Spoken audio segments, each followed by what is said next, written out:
Hey guys, welcome back to Augie and me. Today we're reading the Julian chapter. The chapter within that is titled The Verdict. Starts on page 45 and goes to page 51. Okay, Dad, said Dad finally, rubbing his palm over his face. Obviously, we understand the seriousness of the situation now, and we will do something about it. I don't think I'd ever seen Dad look so uncomfortable. I'm sorry, Dad. Well, we have some recommendations, answered Dr. Jansen. Obviously, we want to help everyone involved. Thank you for understanding, said Mom, getting her pocketbook ready as if she were getting up. But there are consequences, said Mr. Tishman, looking at Mom. Excuse me? She shot back at him. As I said in the beginning, Dr. Jansen interjected, the school has a very strict anti-bullying policy. Yeah, we saw how strict it was when you didn't expel Will, for punching Julian in the mouth. Mom answered quickly. Yeah, take that, Mr. Tushman. Oh, come on. That was completely different, Mr. Tushman answered dismissively. Oh, answered Mom. Punching someone in the face isn't bullying to you? Okay, said Dad, raising his hand to keep Mr. Tushman from answering. Let's just cut to the chase, okay? What exactly are your recommendations, Hal? Dr. Jansen looked at him. Julian is being suspended for 2 weeks, he said. What? Yelled Mom, looking at Dad, but Dad didn't look back. In addition, said Dr. Jansen, we're recommending counseling. Nurse Molly has the names of several therapists who we think Julian should see. This is outrageous, interrupted Mom, screaming. Wait, I said. You mean I can't go to school? Not for 2 weeks, answered Mr. Tushman. Starting immediately. But what about the trip to the nature retreat? I asked. You can't go, he answered coldly. No, I said, and now I really was about to cry. I want to go to the nature retreat. I'm sorry, Julian, Dr. Jansen said gently. This is absolutely ridiculous, said Mom, looking at Dr. Jansen. Don't you think you're overreacting a little? That kid didn't even read the notes. That's not the point, answered Mr. Tushman. I'll tell you what I think, said Mom. This is because you admitted a kid into the school who shouldn't have been admitted into the school in the first place. And you broke the rules to do it. And now you're just taking this out on my kid because I'm the one who had the guts to call you out on it. Melissa, said Dr. Jansen, trying to calm her down. These children are too young to deal with things like this. Facial deformities, disfigurement. Mom continued, talking to Dr. Jansen. You must see that. Julian's had nightmares about that boy. Did you know that? Julian has anxiety issues. Mom, I said, clenching my teeth. The board should have been consulted about whether Beecher Prep was the right place for a child like that, Mom continued. That's all I'm saying. We're just not set up for it. There are other schools that are, but we're not. You can choose to believe that if you want, answered Mr. Tishman, not looking at her. Mom rolled her eyes. This is a witch hunt, she muttered quietly, looking out the window. She was fuming. I had no idea what she was talking about. Witches? What witches? Okay, Hal, you said you had some recommendations, Dad said, Dad said to Dr. Jansen. He sounded gruff. Is that it? 2 week suspension and counseling? We'd also like for Julian to write a letter of apology to Auggie Pullman, said Mr. Tushman.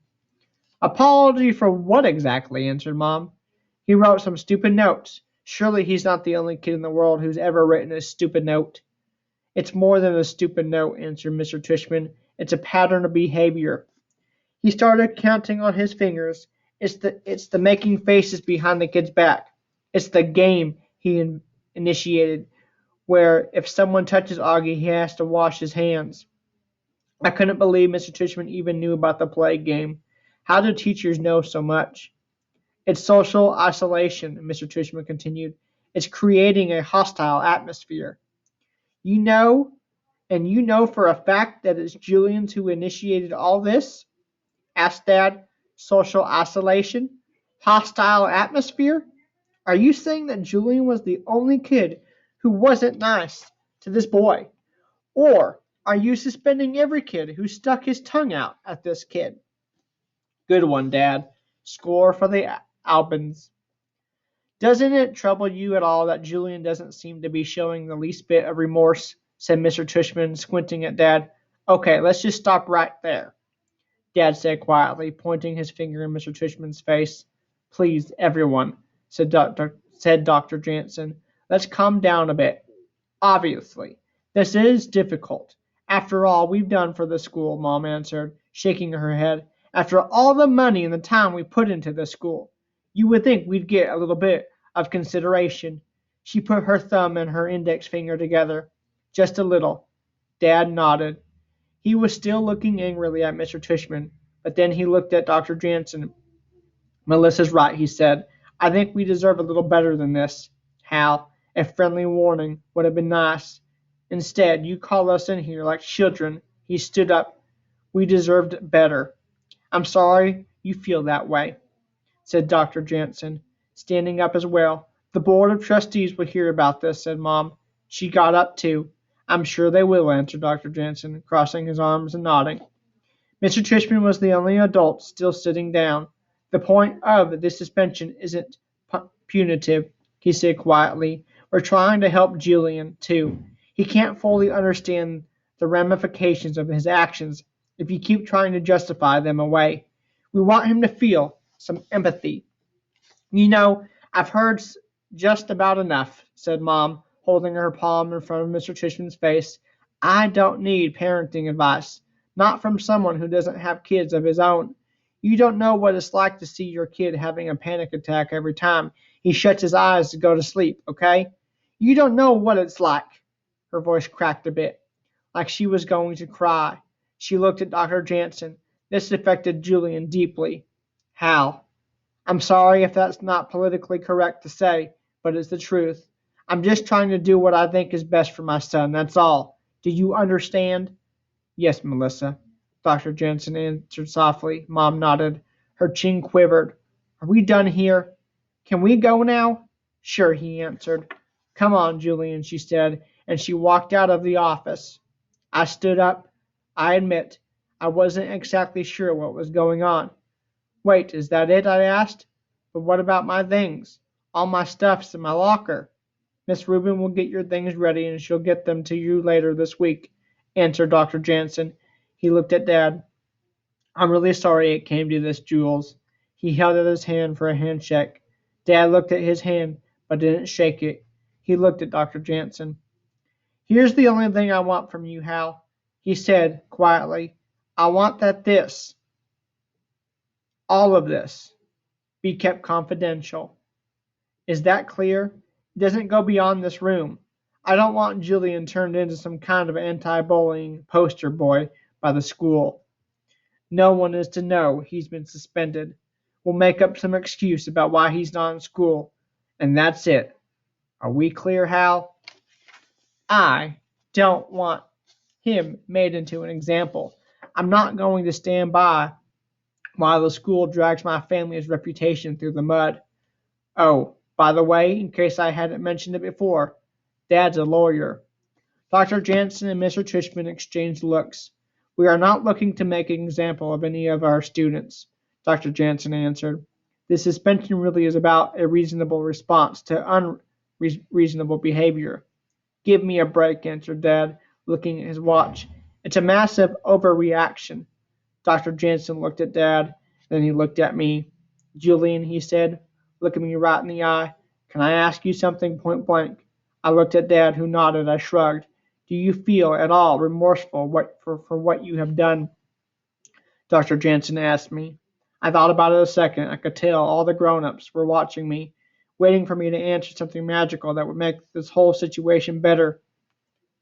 Yes, I said quietly. I'm really sorry I wrote those last notes, Dr. Jansen nodded. Is there anything else you feel remorse for? He asked. I looked at Dad again. I'm not an idiot. I knew what he was dying for me to say. I just wasn't going to say it, so I looked down and shrugged. Can I ask you this, then? Said Dr. Jansen. Will you consider writing Auggie a letter of apology? I shrugged again. How many words does it have to be? Was all I could think of to say.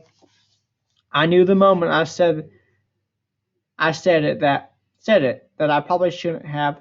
Dr. Jansen looked at my dad, who just looked down. Julian, said Dad, go find Mom. Wait for me by the reception area. I'll be out in a second. Just as I closed the door on my way out, Dad started whispering something to Dr. Jansen and Mr. Trishman. It was a hushed, angry whisper. When I go to the reception area, I found Mom sitting on a chair with her sunglasses on. I sat down next to her. She rubbed my back, but she didn't say anything. I think she had been crying. I looked at the clock. 10:20 a.m. Right about now, Miss Rubin was probably going over the results of yesterday's quiz in science class. As I looked around the lobby, I had a blip of a memory. That day before school started, when me, Jack, Will, and Charlotte had met up here before meeting our welcome buddy for the first time. I remember how nervous Jack had been that day, and how I didn't even know who Auggie was. So much had happened since then. That wraps up that chapter. I hope that you guys enjoyed. And if you did, stay tuned, hit that like button, and I will see you next time.